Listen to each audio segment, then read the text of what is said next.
trying to. I'll break it down into a couple of area. Lagos has become one of the largest exporters of illegal ivory in the world. Live in a third world nation where your votes will get stolen if you can vote there at all.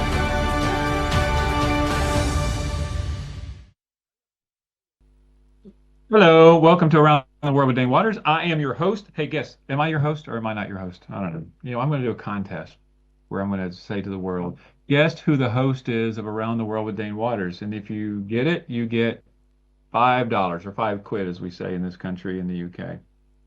So what's going on around the world? There's a very interesting thing going on with Trump's plane, and I encourage all the listeners to review it, where it shows, when he was leaving Turkey, he has a new plane from Qatar, and somehow they made him change to a different plane. But there's this emerging video that shows that he actually got into a catering truck, and when he got into that catering truck, what happened was they moved him to another plane, then another plane. It's very interesting and intriguing. I mean, listen, the president's safety is the most important thing in the world, but take a look at it. I think that's very interesting.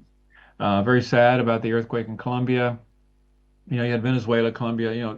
Listen, it's a fact of life. That the world sits on these tectonic plates, and when one shifts, the other shifts, and then another shifts until it gets kind of settled. And so I sadly believe that we're going to be seeing more of these earthquakes. Mother Nature's just not happy these days, and so just watch out for that.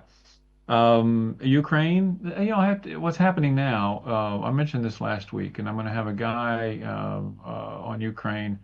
I'm going to have a guy from Ukraine on in a couple of weeks. We're going to talk about what's going on there. But I tell you, the big issue now is that there are just not enough Patriot missiles in the world. They're just not. And Trump had promised the Ukrainians to give them the technology to create the Patriot missiles so that they could defend themselves. But sadly, they don't. There's just not enough to go around. And so this is why you see excessive, even more deaths now happening in Ukraine, because of just no way to shoot them down. And so it's a problem. So we'll talk about that. And then the Middle East, of course, we have our second guest on today will be Saul Sadka, and we'll talk about, the Netanyahu turning down Trump's 15-point plan for Gaza. So a lot going on, typically, as normal. And, I will also encourage the world to look at the U.S. elections and the midterm elections. There's a lot of interesting things going on there, with the Michigan Senate race, the Texas Senate race. You got one case where there's a member of Congress, there's a member of the House of Representatives, and his ex-father-in-law is a U.S. senator, and the U.S. senator is saying that the congressman abused his wife, and so therefore he should not be reelected. I mean, so rarely do you see something like that play out in the halls of Congress, but it's happening. Drama, drama, drama everywhere. It's amazing. Anyway, but you know what? The world will survive. We will all survive, and we'll learn, hopefully, from all these experiences. Anyway, so let's take a quick break from Around the World with Dane Waters, and we'll be back with our first guest. Thanks a lot.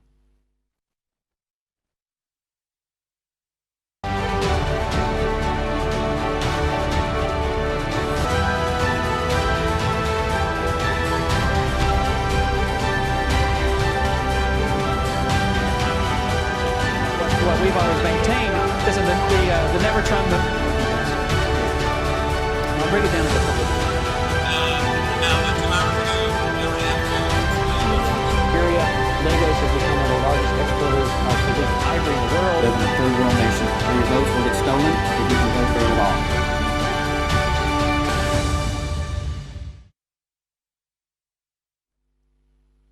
Welcome back to Around the World with Dane Waters. So let's get started. Today we're talking about Ghana, and I'm very honored to have with me George.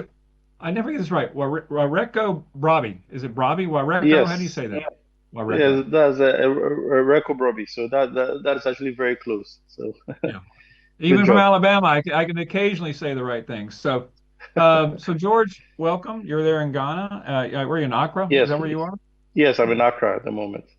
Well, tell us a little bit about yourself, and then we'll get started to talk about Ghana. Okay, okay. All right, Dave. Thank you very much. So, I am an industrial engineer, and I currently work in the energy space. I work for Ghana Gas, but has currently been seconded to Bost Energies. And Boss Energies, they are the distributors for fuel in Ghana. So they provide two services. One is price stabilization for providing fuel around Ghana. And the second, they are mandated to do strategic reserve for Ghana in all type of fuel used in Ghana at the moment. So that's where I am at the moment. So let's talk about, well, I'm going to come back to the fuel issue and that issue, but let's talk about, I mean, you're a neighbor to Nigeria. The presidential election going on in Nigeria next year, early next year. As we all know, Nigeria, as much as I love the country, has a lot of challenges. But tell us about Ghana. I mean, there was a presidential election, I think it was last year. In your opinion, is the country on the right path, wrong path? I think so far the government is doing well. I mean, they have very good macro numbers. The problem with the good macro numbers is not being translated to the households. So we still have a bit of a tough economy to deal with. Unemployment rates are quite high. It's about 30%, which is very alarming, and most of it is the youth. So it creates a bit of unrest for that, and makes the future kind of a difficult thing to put your eyes to. So I think for the government, and they kind of promised a three-shift system. They have been having difficulties in launching, but I'm kind of eager to see how they get it done. They've been 1.5 years into government, and it seems like they don't quite have a grasp on it. And I think that is something that they should look at and get it down to the people, because the people want jobs. The people want jobs. So I think it is what we are all looking to see. They focus on the numbers, and when you focus on the numbers so much, you kind of stop people from creating jobs because the money does not get down to the roots. So I think it's something that is creating a problem in the country. Yes. So how does this? So we look at you talk about the youth. I mean, where are the potential for the jobs? What are the growth opportunities in Ghana right now? I think the growth opportunities in Ghana now is we should be focused more on the private sector. And I think for the private sector to kind of take off, there seem to be stumbling blocks. One of them is a very high energy cost in Ghana. Ghana is paying around 18 cents USD per kilowatt of energy. That is almost the same as the national average in the US. And when you compare that to our per capita, I think the per capita in Ghana now is 3,300 USD versus US, which is almost 90,000 USD. So you see kind of the great disparity in energy cost, and that makes businesses not competitive on the international scale. So it doesn't allow the companies to compete with imports. So for me, my background before energy was into manufacturing. So I know the pitfalls of having high energy costs, especially when you have to compete with imports. And there's sort of also a high tax regime in Ghana. I think back in the days, it was kind of seen as an informal sector. So they levied a lot of consumable goods with heavy taxes, including fuel. And so as Ghana becomes formalized and the GRA, the Ghana Revenue Authority, starts going after businesses for tax, which is laudable, but they are kind of like a triple taxation system. You get taxed on your heavy input of goods, you are being taxed on your payees, and then furthermore, you are now being corporate taxes being heavily demanded. So I think that puts a lot of pressure on the private industries, who are the ones that can drive the employment growth, because governments cannot absorb them all. As it stands now, 50% of government revenue is spent on salaries, which is very alarming. So if you ask government to employ more without tripling their revenue, you are kind of heading to the ditch. So the only way forward is to develop private industry. And the government has taken a good stance. I think one of the mining companies' lease was up.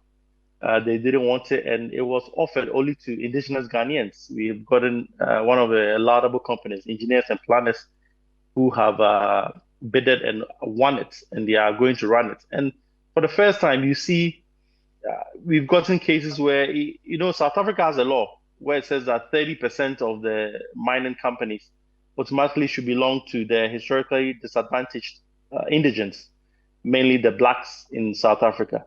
Ghana has no such law. So international company can come and own 100% of a mine. And that makes that all their profits are repatriated. They do barely do any social interventions.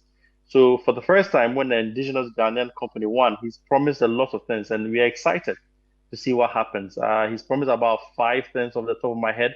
I think one was a major road he's promised to construct between the mining town and the next biggest city, Cape Coast. He's promised to bring an international airport to the mining community. He's promised to build two major hospitals along with other sports facilities, and also promised to keep his profits locally. And that is a very excellent turn of events. And I believe that will ultimately help the employment in the area. Because if you are building an airport, you are doing construction, you are building hospitals, you're going to be employing people. And I think that is the way the country should go. So I'm very excited about the step they have taken. You have places like Obuasi mine, which is being mined for 130 years, and you go there and it's the state of it is quite alarming, very disappointing. So I think this new direction the government has taken, I'm excited to see that day. Well, you're right about one thing. You're right about many things. One is that, I mean, the government can't be the primary employer in a country. I mean, you have to have a strong middle class and entrepreneurship and businesses, because you need that tax revenue from independent businesses. But so let's talk about, Ghana has a lot of natural resources, but isn't one of the issues confronting Ghana is the fact that previous governments have cut really bad deals with foreign companies about the control of the natural resources? Yes, Dane, you are absolutely right. The deals have not been transparent. It's left the country needing so much more. As I mentioned earlier, South Africa has a policy where 30% of the shareholding goes to the local, both the community and the indigents. And Ghana could have benefited with such a law that you've seen transform South Africa's wealth. So I do believe that is something that we have to look into and make sure that the Wait, George, companies real are. quick, you can jump off your phone and jump on your computer over there if you want to. So let's just hang up for your phone. Yeah, let's just do that. Better video. There you go. There you go, man. Now we get to see your beautiful head. There you go. So keep going. So keep going. Yes, yes, Lee. So, as I said earlier, it's about transparency. The deals that haven't been cut, people don't know where the money is going, and there's a feeling among the citizens that the politicians are benefiting on the blind side. That's why they're allowing such deals to be cut and not looking at other countries who have been able to use these natural resources to kind of elevate themselves. You mentioned Nigeria, they also have the same issue as us. And you look at a country like Norway, even though the Nigerian population is much bigger, look at a country like Norway who had oil, and you can see how that transformed their economy and the type of benefits they have gotten from it. But no African country has gotten that. When Ghana found oil in 2006, thereabouts, we thought it was going to transform our economy, and it's not quite done that today. And that is quite depressing for us. So I think it's high time that we kind of demanded that local participation and local content should be taken seriously so that we build our capacity for that. Yeah, but when I was there and and I've met with several members of the government, they were always talking about, I mean, we talked about there's been a lot of conversation about renegotiating these deals with these companies and governments and about the natural resources. Everyone talks about renegotiating, but it never happens. And why is it not happening? Dean, I think that is a question above my pay grade, but I think from just just sitting outside as a common Ghanaian, I seem to think that it is not happening. One, I suspect the international community puts a lot of pressure, both IMF when they come into the place. I remember in the previous administration, there was an issue where some of the mining companies were getting a lot of tax waivers when they start operation. And I think there was a fight to get it waived. So I think a lot of their governments put a lot of pressure on our government to make sure that their interests are protected, while the common Ghanaian is left out to suffer in my view. So I think the common answer is their governments are looking out for them and ours is not. Well, let's talk about this. We talk. There's a lot of talk around the world about corruption in West Africa. There's corruption all over the world, but primarily in West Africa. Corruption in Nigeria, corruption in Ghana, corruption in Sierra Leone. I mean, a lot of West African nations supposedly have corruption. I mean, do you think that corruption is a big issue in the government there? I think we've had our fair share of scandals. We've had a fair share of scandals that talks about corruption. But I think for the situation, corruption is not something that can be eliminated. I think there should be systems put in place to make sure that whatever deals is done, it is value for money. I think what we see now in the government space is people don't feel that there's value for money. I talked about the high taxation. People feel the government is collecting taxes, but whether it's being a fair use of tax is an issue because I can't pay so much tax and then I go to the hospital and the government hospitals are barely functioning. I have to go to a private hospital or travel abroad to get the best medical treatment. I think those are the issues that we have to discuss. I think people are too focused on the corruption issue. For example, you have an issue about the illegal mining situation in Ghana now. It's become a problem for the past 10 years. We've had illegal mining situations, and the government keeps on trying to stop it. And all that we hear is the people being sent to go and stop it are being bribed, corrupt. The previous president on his campaign trail had promised a lot to do with that sector, and I think it was a very laudable idea. He had planned to do government-sponsored exploration so he could direct the miners to be in a controlled and monitored environment. And I think that was kind of a good path for that. I feel it's something that the current administration to look into to do. And he did say a lot of laudable ideas. So I think it's something that should really be studied because as you're saying that the corruption is there in our society. It's been there for hundreds of years.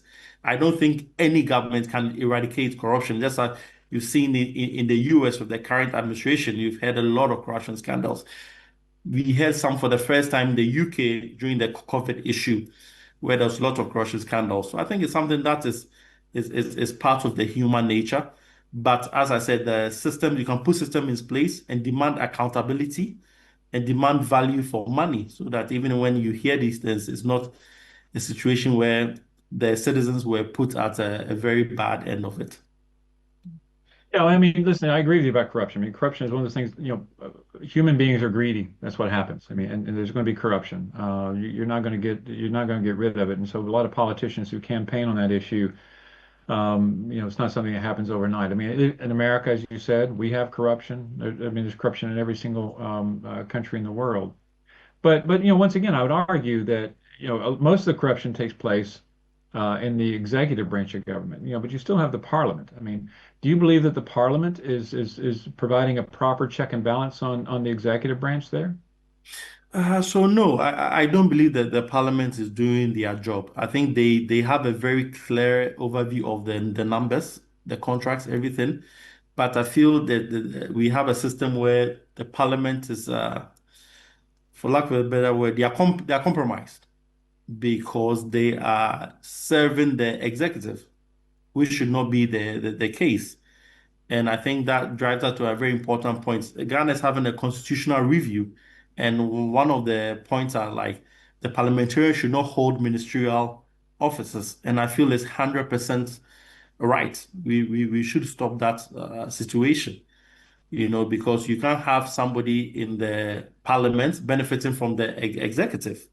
So now they are interested in becoming ministers. So they are whipping other members into shape, rewarding them with board positions and stuff like that. So I think it's something that our parliament has failed to control. Because in Ghana, we have a system of democracy where one winner takes all. It's a very bad system. And with this constitutional review, they also wanting the mayor, city mayors to be elected. So two major issues. One is the mayors are not going to be appointed as before. They are going to be elected by the constituents, which is very good. I think it will allow for decentralization to actually work, and people are going to be held accountable.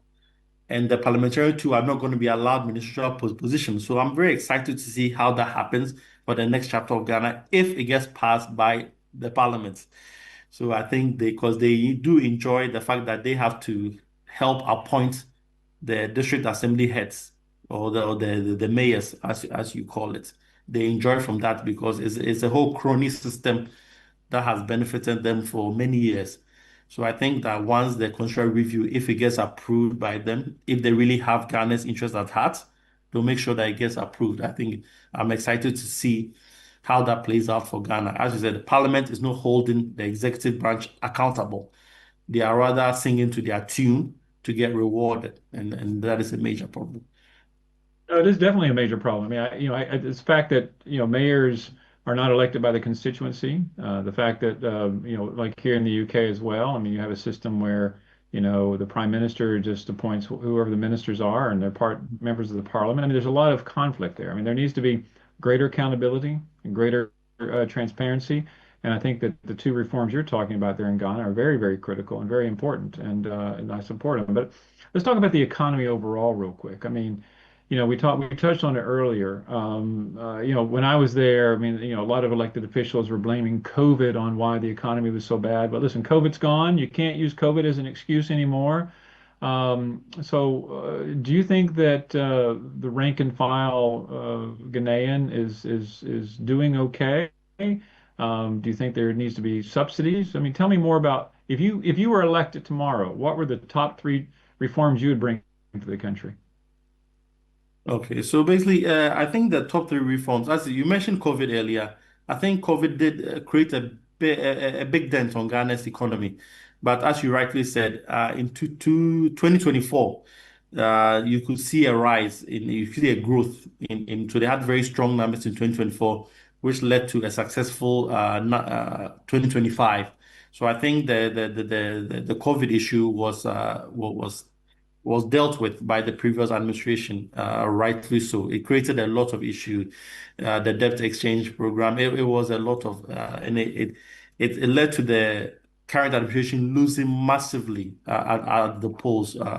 Historical number lost over close to 2 million votes were lost. So I think it's something that they paid quite high for it. So I feel that in moving forward, this administration will be very careful in the economical numbers, and they had to sit up because you are hearing a bit of the same grantles people had. But as you said, in Ghana, I think one major issue is unemployment, as I said earlier, and I think the only way to curb it is supporting industry. We need to support the industry. We need to give them a better, for example, tariffs for electricity. The tariffs are just too high to make any good manufacturing uh, margins in Ghana, and that translates a lot. People are using about one third of their income just to pay the statutory household bills, which is astronomical. I think it's something that the government has to do. There's an issue of healthcare. Healthcare is terrible for the common Ghanaian.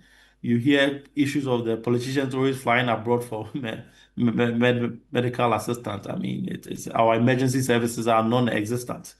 If you have an issue and you call an ambulance, you might as well jump into a taxi and go. So I think something that we have to look at very much so. And then the third one is the raw material based. I think Ghana has to move away from pure extraction of raw material shipping to refinery at least. We can't go all the long haul, but I think the basic needs of refinery of the raw materials has to be done locally, and that ties into the energy cost because more raw materials needs a lot of energy to convert it, be it gold refinery, bauxite refinery, oil refinery. I think all of them is measured based on the energy sector. Ghana uses about 80% thermal energy, heavy fuels, and I think that is not the way to go. We have to look at renewable energy and even consider nuclear energy if that be.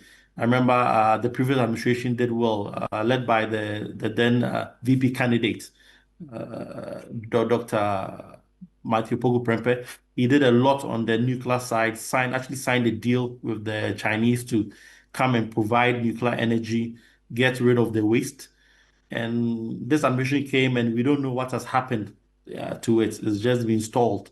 I think it's something that should be looked at it because these refineries can benefit from that nuclear energy. So I think it's something that if I was elected or if I had opportunity to join government in the next administration, I think I would definitely push for that cheaper energy sources, specifically to target for the industry, to attract industry here to come to refine the natural resources you mentioned, because Ghana does have a lot of that, and we should leverage on that.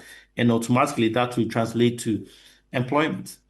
And we also have to look at the educational system. We have a lot of graduates that don't have the skills needed for the country. We've done a lot of courses that are not beneficial. The previous administrator was pushing the what we call the STEM education for engineering. I feel we need a lot of that for a country that wants to grow and industrialize. I think we should be focused on that for the educational sector. They did free education, so you have a lot of people finishing high schools, but then when they get to university levels, the courses they choose are quite lacking in skills. Well, one of the biggest issues, of course, and we got to go here, is that, if you even if you educate your youth, if they don't have jobs when they graduate, they're going to move away. So you have a brain drain, right? You have a lot of people leaving. So Exactly, and then you yeah, you have the best minds to leave in the crop, and that is a concern. We had an issue where our nurses were being absorbed in the UK and other countries, and for me, they had to go to test and get results and stuff like that. So you had an issue where a lot of thousands of nurses were leaving. But my issue was like, it's good. People are getting employment. The country doesn't have employment. But then you have a situation where the best of the best are leaving. So it was something that was yeah. very, But luckily for Ghana, you stayed. So luckily for Ghana, you. yes. Listen, George, sadly, we're out of time. I really enjoyed the conversation. I do. And listen, what we need, for Ghana, I mean, Ghana has a lot of opportunity, and we need people like you, and the country needs people like you who can help govern it properly and have good, sound ideas Thank you. to move in the right direction. Because you're spot on. I mean, listen, if you don't promote businesses, you don't promote job growth, you don't promote education and take care of a healthy workforce, then you're not going to survive. So, listen, I applaud your efforts. Good luck with you, and I look forward to having you on the show again in the future. Okay, George? Thank you. So, Thank you thanks a very lot. much, Dan. Thank you. Let's take a quick break from Around the World with Dane Waters, and we'll be back with our next guest. Thanks a lot.